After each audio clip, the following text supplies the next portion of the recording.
Queen, what's up? What's up? Hey Dove, how you doing, boo? What's going down? I'm just Man, it's been a long time, man, since I had an opportunity to check you out. yes, yes. I'm so honored to actually be here. I've been seeing everybody else's interviews, and I'm just happy to be here. Part of Dove Season's journey. I'm excited. Man, hey, man, look, we both was part of that journey in the beginning. We saw everything. We saw everybody each other go this for that way. We seen everything happening. But I always followed you, man. I always kept in tune with you. I be so busy, so I don't get a chance to see a lot of people's what they're doing. But I still every now and then I reach out, hey, you doing? Hey, what's up, sis? What's going down? Right. And I just get to follow you, man, with everything that you're doing. So Yeah. before we even get this interview started, man, let the people know who you are and what it is that you bring to the table. Everybody, listen. So Dove is my heart, so he already know me, so I don't need to tell him much about me. But for people who don't know, I am Philly's own poetess, Queen Amina. Now, I started as a poetess, and I worked my way up to an author. And then I decided, you know what? I'm going to own the publishing company. And that's what this shirt is. Show It Well Publications, CEO. Yes, Queen Amina. I decided, you know what? I'm going to make my own lane.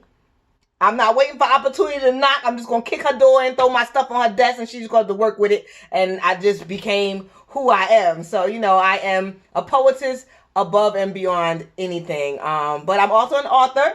So behind me is actually my books. We are a family-owned company, and we just really want to help as many writers as we can get their name out there, get their dream out there, and just do what they need to do. You know what I'm saying?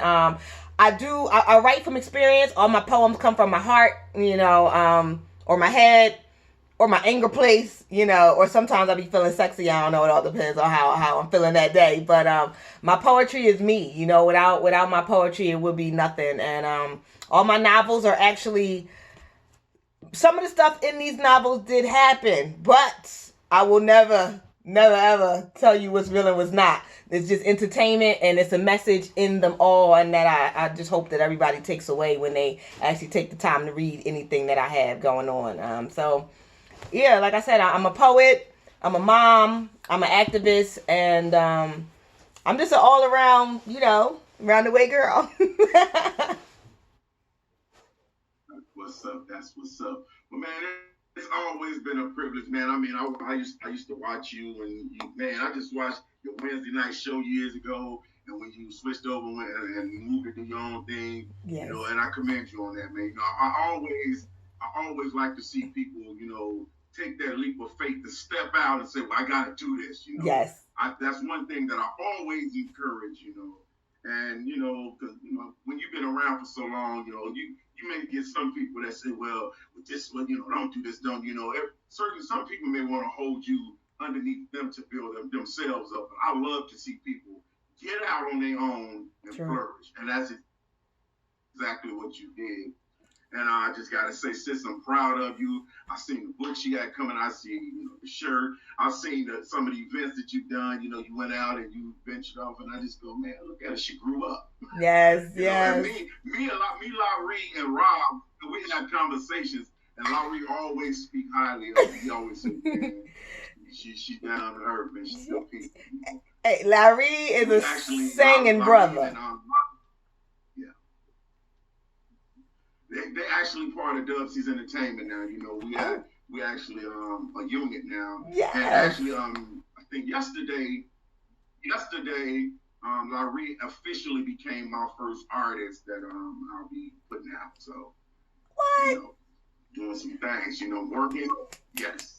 We finalized, yesterday Larry just became my first artist that I'll be working with. I'm excited. So, it's gonna be some good stuff. I see Leona Curtis Cox in the building, and she said, "Hey, hey, hey, gorgeous." Listen, you know what? I want to be honest with you.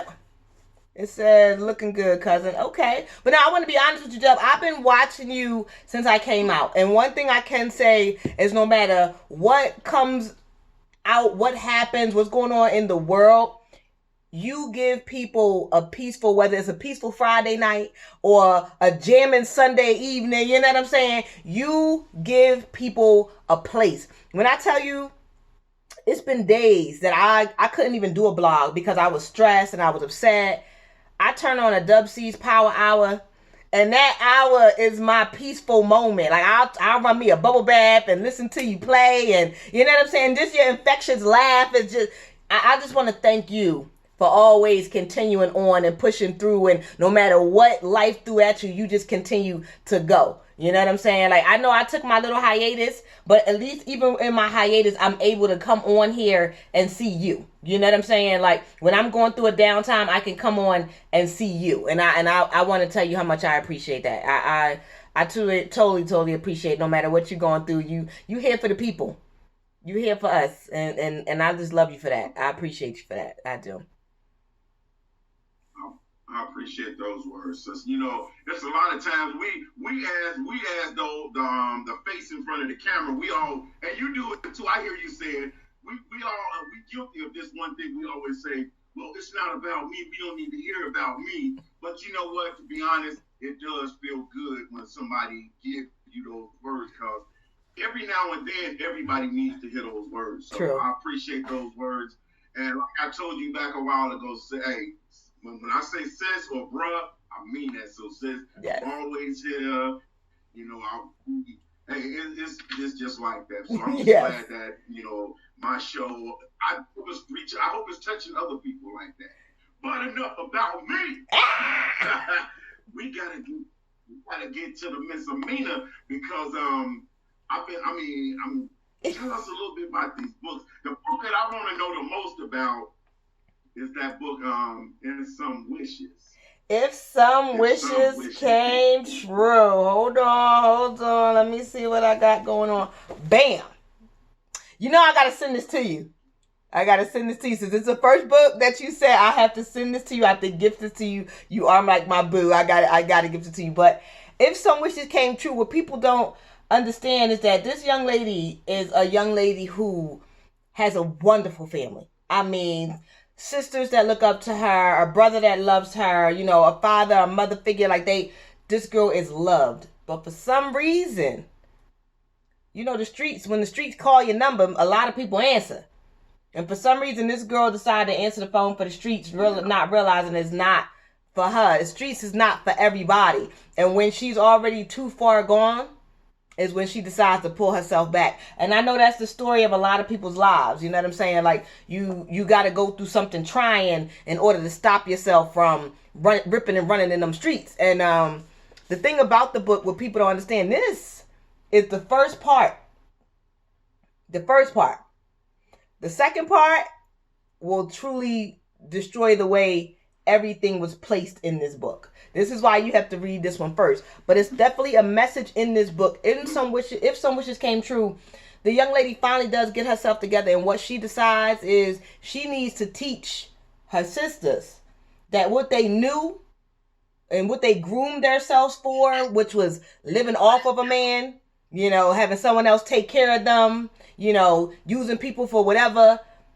She had to not only explain to her sisters, but realize herself that wasn't going to get you anywhere in this world.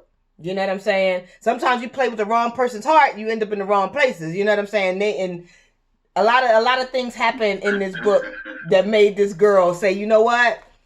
Let me change. I have a father that loves me. I have a brother that shows me better than this. What am I doing? You know, and she had to check herself, therefore trying to check her sisters. But you got to remember something. When you teach somebody something from birth, it's hard for them to change it. So just because she changed herself, can she save her sisters that she turned into that? You know what I'm saying?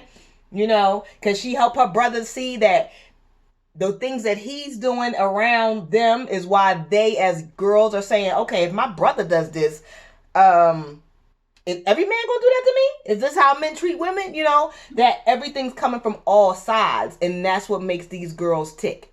And that's what makes the older sisters say, okay, no matter what we've been through, no matter what we see, we need to be the change. You know what I'm saying? We can't just keep going off of Pops treat moms like a queen. but our brother is out there treating girls like animals. You know what I'm saying? Where do we fall into the spectrum? Are we users? Are we educators? You know what I'm saying? Are we really true women that can stand up on our own, or do we really need these people to take care of us because we just can't do it or we won't do it, So in this book, it takes you on a lot of directions, but the lesson is worth it. The lesson is definitely worth it. The story is worth it. I'm not gonna lie, I speak what I write how I am, and there's a little bit of sex, drugs, and violence. Don't let your children read this. I'm sorry, but to all my mature minds that are ready. Sound like a rap Say that. like a rap album. You know what, Dub? Sounds just like a rap album. You know what's funny? I feel like, and this is just real, I feel like I could have wrote a rap album. The type of woman I am, the type of things that I've survived and been through. I'm not gonna lie, even though I do poetry, I wrote a few raps in my day. So, trust me, this book is definitely like a Run DMC mixed with Ice-T, a little bit of Snoop Dogg type of album. You know what I'm saying? No. Hey, poetry and rap is the same thing. It's just a different form of expression. Definitely is. Duh, when I tell you, Go ahead. no, I'm just saying, when I tell you my poetry is so me, it's to the point where sometimes I don't even realize that I'm rhyming when I'm talking. I could be chastising my kids and it'll be a poem. It'll be like, get to your room fast, don't make me beat that. Oh, wait. You know what I'm saying? So poetry is just in me. It just I radiate it. It's everywhere. One of the things that I remember the most is, I've always had the poetry in me. Mm-hmm. But it took a while. I mean, back in grammar school, I did a little poetry thing on, in the little shows. That was okay. Right. But I never really took it serious because I fell in love with hip hop. I married hip hop when I was 11. People don't understand, but when I was 11, that's when I married hip hop. So I've been doing that for so long. And then when I actually started hanging around, started watching some of Black Ice's shows, and I was like, okay. But it was a Wednesday night. I never forget it. It was a Wednesday night, and I said, man, I'm gonna call in and I'm gonna try something. And I called into the show, and it happened to be your show. That was the first time that I did poetry like live.